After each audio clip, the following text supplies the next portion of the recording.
Ireland. We're also going to talk to a superdelegate, a 21-year-old superdelegate, to find out his thoughts about tonight and find out who has been contacting him. I can tell you a lot of folks, here he is, a lot of folks have already been contacting him, some pretty big names. We'll be right back. As well, superdelegates next. You remember superdelegates, we've been talking about them a lot tonight. The party elders who might end up deciding the race this time. Well, coming up, we'll talk to one of those party elders. He's all of 21 years old. He's here. We'll talk to him next.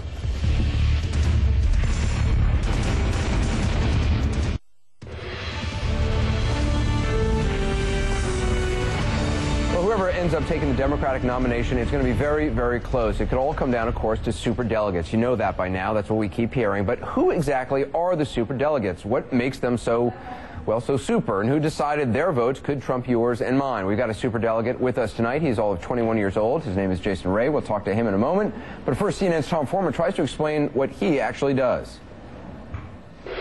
One person, one vote, not in the Democratic primaries, where the superdelegates are looming large. And they won't swing as a block, but the way they swing could make a huge difference, given their numbers and given who we're talking about, people with great respect within the party. Is there no one on this planet to even challenge me? Like Superman, superdelegates have powers that far outstrip those of the delegates elected by voters. There are nearly 800 superdelegates, members of Congress, governors, party leaders, and at the convention they can vote for whomever they wish. That means in Illinois, which has 32 superdelegates, each one's vote will count as much as the combined votes of 13,000 regular Democrats. That rankles even some superdelegates who say voters, not party bosses, should decide the race. I think they're the best people to make the decision.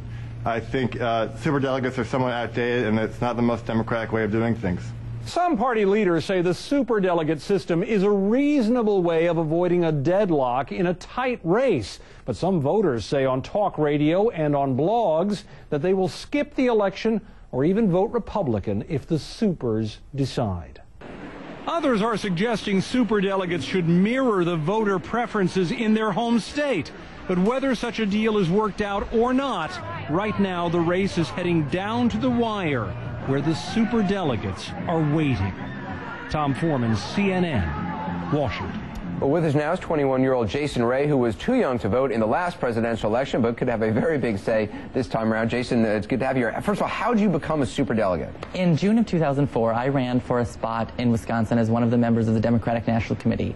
I ended up winning that race at 17 years of age. And so you've always been a political junkie? I've always been a political junkie. Okay. I can remember back in 1992, I was in kindergarten, and I told my parents to vote for Bill Clinton as they dropped me off with the babysitter. So you ran for a position with the DNC? I ran for a position with the DNC, got elected as a DNC member, and all DNC members are automatic delegates for this upcoming convention. So did you think much about being a superdelegate until just now? I mean, now you're front and center. Not at all. I had no idea what superdelegates were up until about, a year ago. So who was the first big name person to call you? The first big name would have been Secretary of State Madeleine Albright.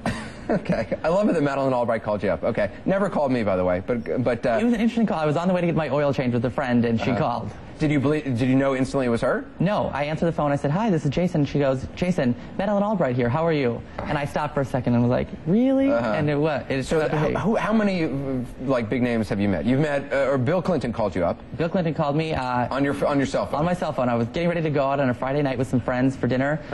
I answered the phone, and the other end goes, "Jason, please hold for the former president." And then all of a sudden, there's Bill there talking, and it was like, I started shaking for a minute, thinking, is this really happening or not? But as soon as you heard his voice, you knew. As soon as I heard his voice, I knew it was him. It was funny, earlier during the break, you were like, oh yeah, today I was hanging out with Michelle Obama. I've never met Michelle Obama. You get to hang out with all these people. We have pictures of you with Senator Obama. When did you meet him? I met Senator Obama in February of 2007, and then most recently in December of 2007. Okay, and you also Senator Clinton? Yeah, I met her several times. I was a Senate page during high school and got to know her a little bit through that experience. So have you made up your mind who you're voting for? I have not a clue yet who I'm going to end up voting for. Wisconsin's primary is on Tuesday, and I have my absentee ballot at home ready to fill out, and I'm not actually sure where I'm going to put the check mark on the ballot. So they're going to lobby you like nothing you've ever seen until then, probably? Probably. All the way up through the convention?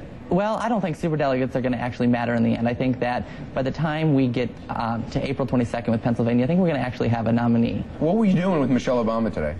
Just had a nice conversation. She came to Wisconsin for a campaign event, and just had a little chance to converse with her about some of the issues that I care about. So there are a lot of folks at home who are going to be saying this and looking at this and thinking, like, why should you have any more power, any more say than anyone else? I mean, why should you have such a decisive role? I think it's because, as a superdelegate, I have an opportunity to interact with these candidates on a one-on-one basis and really get to understand the inner workings of what's going on in the campaign. And I think that really helps to, help make an informed decision when it comes time to vote at the convention. But so does everybody in Iowa and New Hampshire. I mean, they've all hung out with these people more than And I think that's why my vote is just equal to everyone in Iowa and New Hampshire. I think superdelegates are not this, special party bosses in a back room. They're party activists like myself who, have been involved in the county party, riding my bike to meetings, volunteering, wearing out pairs of shoes, doing door knocking, and things like that. Superdelegates are just regular party activists.